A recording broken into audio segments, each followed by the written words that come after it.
الحمد لله الذي كفى وسلام على عباده الذين اصطفى. أما بعد فقد قال الله تبارك وتعالى في القرآن المجيد والفرقان الحميد: أعوذ بالله من الشيطان الرجيم. بسم الله الرحمن الرحيم. يا أيها الذين آمنوا لا تقولوا راعنا وقولوا انظرنا واسمعوا وللكافرين عذاب أليم.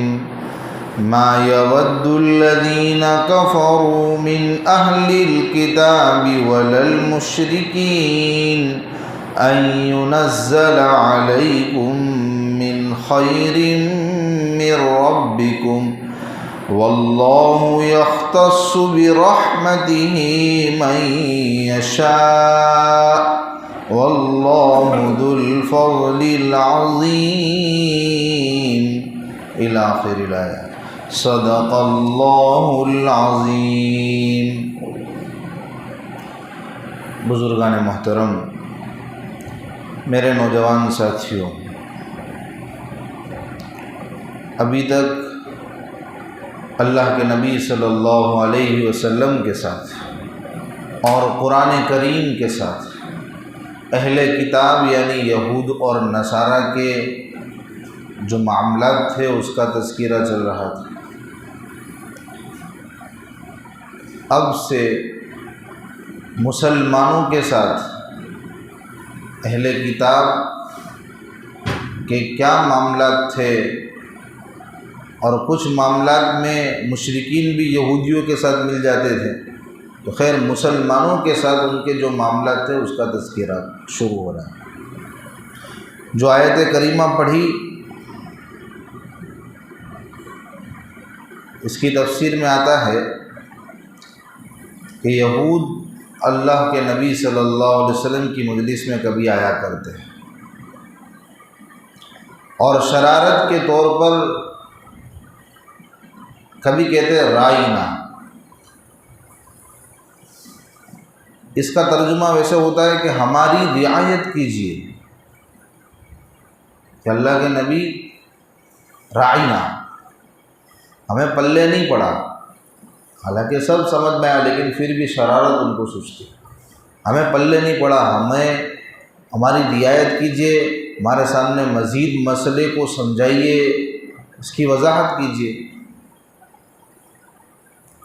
اور یہ لفظ ان کی زبان میں احمق یعنی بے وقوف کے لیے بھی بولا جاتا ہے، گویا کہ نعوذ باللہ وہ اللہ کے نبی کو بطور شرارت کہہ رہے رائنا یعنی بے وقوف، احمق. اور ذرا اس کو دبا کر بولے، وہ دبا کر بولتے تھے تو اس کا مطلب ہوتا ہے راعینا، دبا کے یا مدہ کے ساتھ اس کو بولے تو اس کا مطلب ہوتا ہے ہمارا چرواہا، ہمارا چرواہا. تو یہ ان کی شرارت تھی. اللہ کے نبی کی مجلس میں وہ اس طرح کہتے تھے، اور عربی میں تو اس کا ترجمہ ہوتا ہے ہماری رعایت کیجیے. تو مسلمان ان کی شرارت کو سمجھ نہیں پائے کہ وہ بطور شرارت کبھی راعینا چرواہا میننگ مراد لیتے ہیں، کبھی احمق میننگ مراد لیتے ہیں اور جتلاتے ہیں کہ ہماری رعایت کیجیے. مسلمان ان کی شرارت کو سمجھ نہیں پائے، ان کے درمیان بھی یہ لفظ استعمال ہونے لگا، وہ بھی رائنا رائنا کہتے تھے. تو قرآن کریم میں ان کو اس لفظ کے استعمال سے منع فرمایا. اللہ تو جانتے ہیں دلوں کے بھید کو کہ یہ شرارت کر رہے. اللہ نے کہا کہ اس لفظ کو آپ اس میننگ کے لیے استعمال مت کرو. رعایت، آپ کو کوئی بات اللہ کے نبی کی سمجھ میں نہیں آ رہی ہے، آپ کو اس کی وضاحت چاہیے، تو آپ انظرنا کا شبد استعمال کرو. یہ بھی اسی معنی کے لیے استعمال ہوتا ہے کہ انظرنا، ہمیں دیکھیے، ہماری رعایت کیجیے، ہمیں ہمارے سامنے مسئلے کو کھول کر بیان کیجیے، وضاحت کیجیے. رائنا کا شبد استعمال مت کرو. کہنا ہے تو انظرنا کہو، تو یہ پس منظر ہے۔ یا ایھا الذین آمنوا لا تقولوا راعنا، اے ایمان والو راعنا مت کہو، یعنی کلمہ راعنا مت کہو، وقولوا انظرنا کہو انظرنا، واسمعوا اور غور سے سنو، یعنی اللہ کے نبی کی بات غور سے سنو تو انظرنا کہنے کی بھی نوبت نہ ہے۔ ساتھ میں یہ بھی بتا دیا کہ بات کو اگر توجہ سے سنو گے تو پھر آپ کو انظرنا یہ سب کہنے کی نوبت ہی نہیں آئے گی، سمجھ میں بات صحیح طریقے سے آئے گی، لیکن دھیان سے نہیں سنیں گے تو پھر آپ کو یہ اعتراض کرنا پڑے گا کہ پلے نہیں پڑا، اور زیادہ سمجھاؤ انظرنا۔ وَلِلْكَافِرِينَ عَذَابٌ أَلِيمٌ، یعنی اگر کوئی اللہ کے حکم کو نہیں مانتا ہے اور رائنا یہ کہہ کر مذاق اڑاتا ہے اور ہنسی اڑاتا ہے تو پھر ایسے انکار کرنے والوں کے لیے اللہ کے یہاں دردناک عذاب علیم۔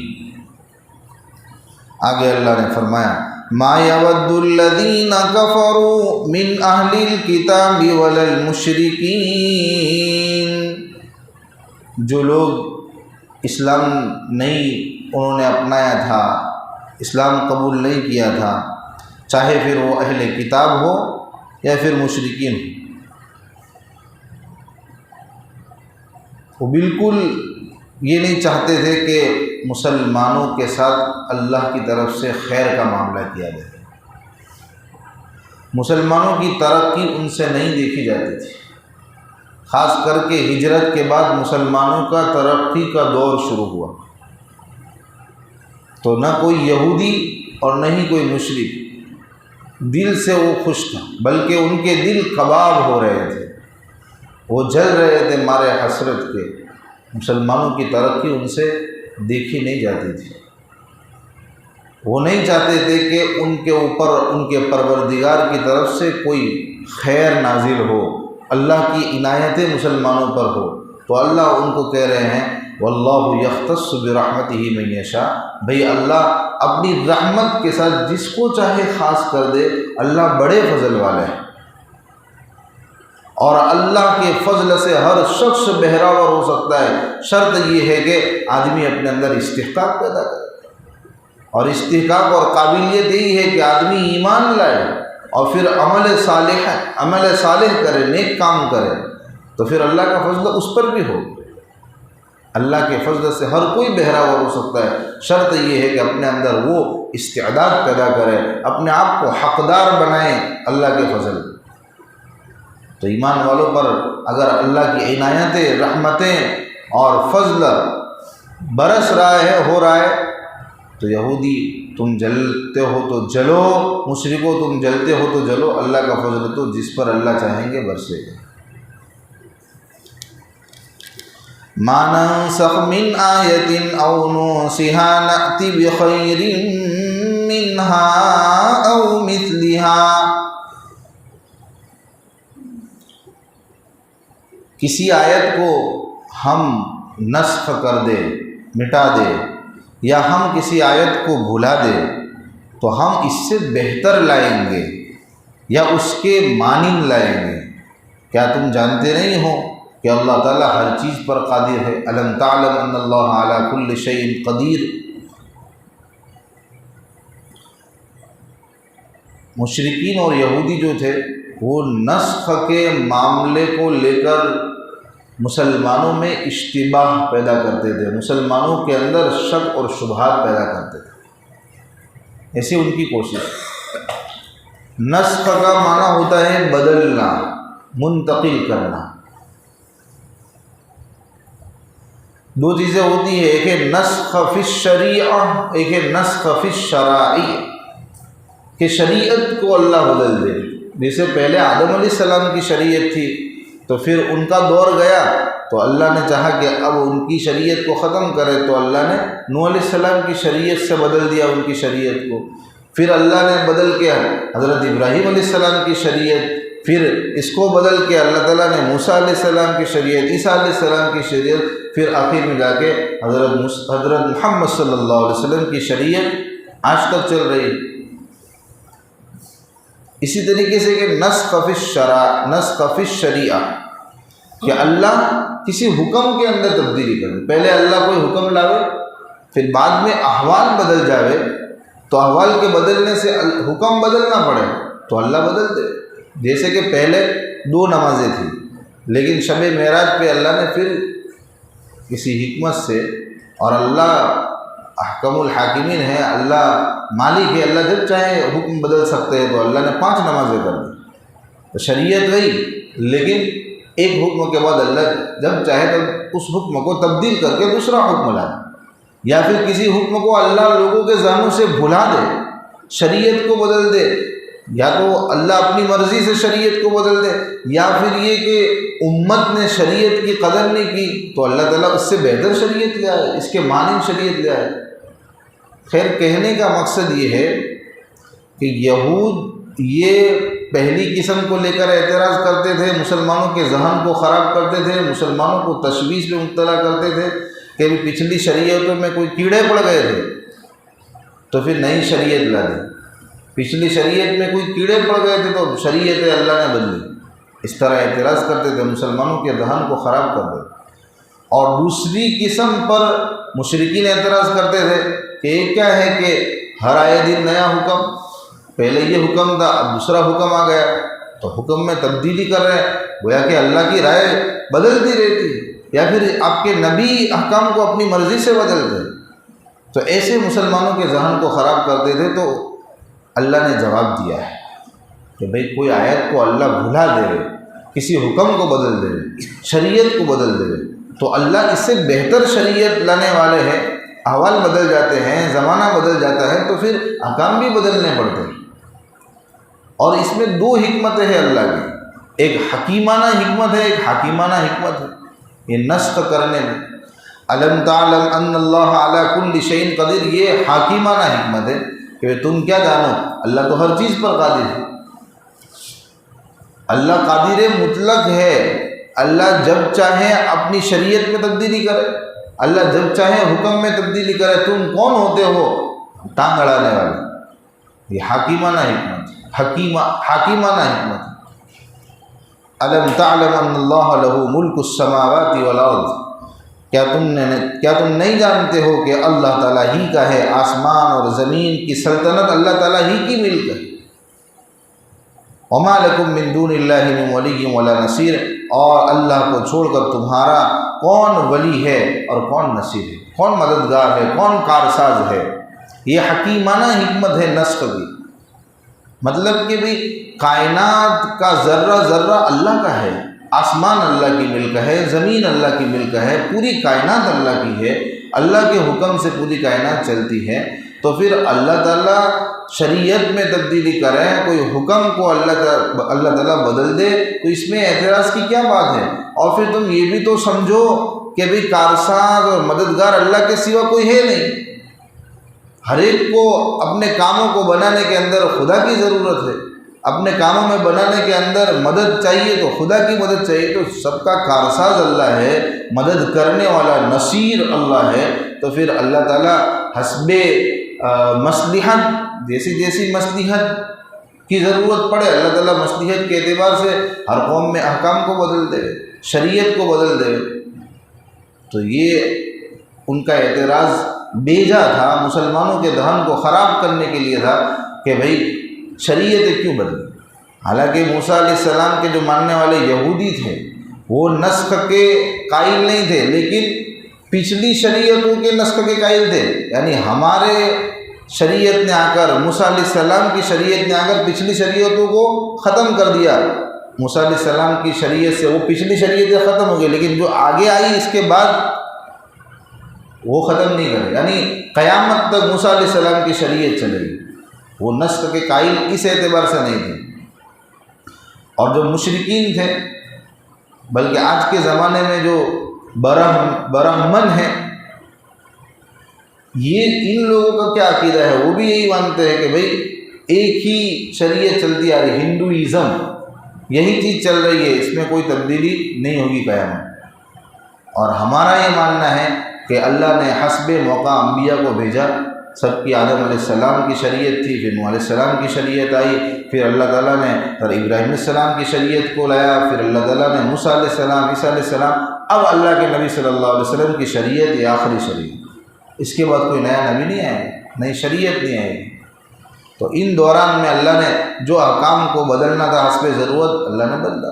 بھائی ڈاکٹر سب کے پاس آپ علاج لینے جاؤ گے، پہلی مرتبہ گئے آپ کو لال پیلی دھولی دے گا، دوسری مرتبہ جائے گا تو کچھ تبدیل کر دے گا۔ نسخہ ڈاکٹر احوال بدلتے ہیں، سامنے والے مریض کی کیفیت بدلتی ہے، تو ڈاکٹر کی دوا میں نسخے میں تبدیلی ہوتی ہے کہ نہیں ہوتی؟ تو اسی کو اس طرح سمجھو کہ جیسے جیسے احوال بدلتے ہیں تو اللہ تعالیٰ کے احکام بدلتے تھے۔ کبھی کبھی اللہ احکام کو بندوں کے ذہنوں سے بھلا ہی دیتے تھے، کبھی شریعت تبدیل کرنی پڑتی۔ تو اس موضوع کو سمجھنے کی ضرورت ہے، یہ اس طرح سے مسلمانوں کے ذہن کو خراب کرتے تھے۔ ام تريدون ان تسألوا رسولكم كما سئل موسى من قبل، یا تم چاہتے ہو کہ تم اپنے رسول سے ایسے سوال کرو جیسا کہ موسیٰ علیہ السلام سے تم نے پوچھا، یا موسیٰ علیہ السلام سے جیسے اس سے پہلے سوال کیے گئے۔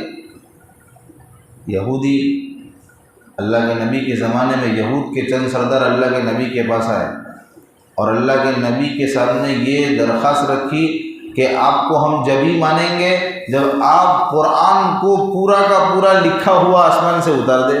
جیسے ہمارے انجیل کیسے آئی تھی پوری کی پوری لکھی ہوئی، کوہ دور سے موسیٰ علیہ السلام لے کے آئے تھے، ایسے آپ پورا قرآن لکھا ہوا آسمان سے اتار دیں تو ہم مانیں۔ ایسے ہی مشرکین بھی بیجا اعتراضات اللہ کے نبی کے سامنے کرتے تھے کہ ہم آپ کو مان لیں گے لیکن آپ اللہ کو ہمارے روبرو لا دو، یا فرشتوں کو ہمارے روبرو لا دو تو ہم مانیں۔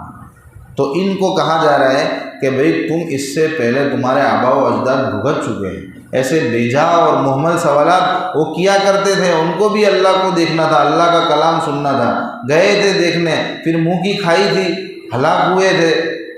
تو پھر ایسے بیجا سوالات اس کو پورا نہیں کیا جاتا، لیکن کچے مسلمانوں کے ذہنوں کے اندر اگر یہ سوال گھسائے جائیں گے، ان کے ذہنوں میں یہ سوال داغے جائیں گے تو ان کا ایمان تو مشکوک ہوگا کہ نہیں ہوگا کہ واقعی قرآن اگر اللہ کے نبی چاہے اللہ سے کہے اور یک بارگی پورا قرآن لکھا ہوا جائے تو ہم ایمان لے آئیں، تو ان کا ذہن تو خراب ہو رہا ہے۔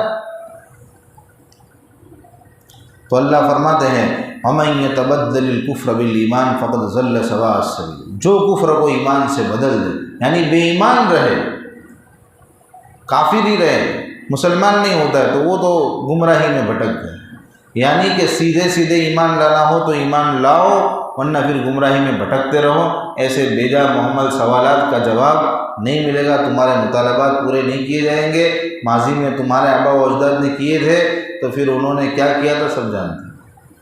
وَدَّ كَثِيرٌ مِّنْ أَهْلِ الْكِتَابِ لَوْ يَرُدُّونَكُم مِّن بَعْدِ إِيمَانِكُمْ كُفَّارًا، اہل کتاب میں سے بہت سے لوگ یہ چاہتے ہیں کہ کاش تم کو پھیر دیوے تمہارے ایمان لانے کے بعد۔ یہودی اور عیسائی، نصرانی اور آج کے زمانے میں مستشرقین، ان کی دلی خواہش ہے کہ مسلمانوں کو ایمان لانے کے بعد ان کو مرتد کر دیں۔ بہت ساری ایسی مونوپولی چل رہی ہے، میٹھی زبان بول کر اپنے ہمدردی کے پیرائے میں اپنے آپ کو کہ ہم تمہارے ہمدرد ہیں، اس طریقے سے مسلمانوں کے اندر سے اسلام کی اعتباریت کو ختم کیا جا رہا ہے کہ مسلمان اپنے مذہب میں، اپنے اسلام میں مشکوک ہو جائے، کسی حکم کے بارے میں اس کو مشکوک کر دیا جائے، اس کو اپنے اسلام پر شک ہونے لگے۔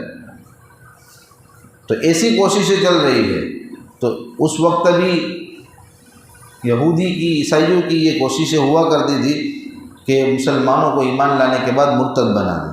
اور یہ کیوں کرتے تھے؟ اللہ نے فرمایا حسدا من عند انفسہم، ان کے سینوں میں جو جلن تھی وہ حسد کی بنیاد پر جلتے تھے، اس جلن کی بنیاد پر ان کی ایسی خواہش ہوا کرتی تھی، وہ کوشش کرتے تھے جب کہ من بعد ما تبین لهم الحق، ان کے سامنے حق واضح ہو چکا تھا، وہ جان چکے تھے کہ بھئی اسلام ہی برحق مذہب ہے، لیکن وہ جلن اندر کی ان کا حسد ان کو مسلمانوں کو بے ایمان اور ان کو دین سے بے دخل کرنے کی کوششوں میں لگاتا تھا، ان کی چاہتیں ایسی ہوا کرتی تھی۔ اللہ تعالیٰ نے فرمایا آگے فاعفوا واصفحوا، فاعفوا واصفحوا، یعنی اس وقت مدینہ کے یہود سے نمٹنے کا وقت ابھی نہیں تھا، تو اللہ نے فرمایا ابھی معاف کرو، ابھی درگزر کرو، وصفحوا، اللہ کے حکم کا انتظار کرو، حتی یأتی اللہ بامری، کہ اللہ کا حکم آ جائے، پھر ان کی خیر لے کے ابھی صبر کرو، ابھی عفو و درگزر کا معاملہ کرو۔ بعد میں اللہ کا حکم آیا، اور سب جانتے ہیں کہ کیسے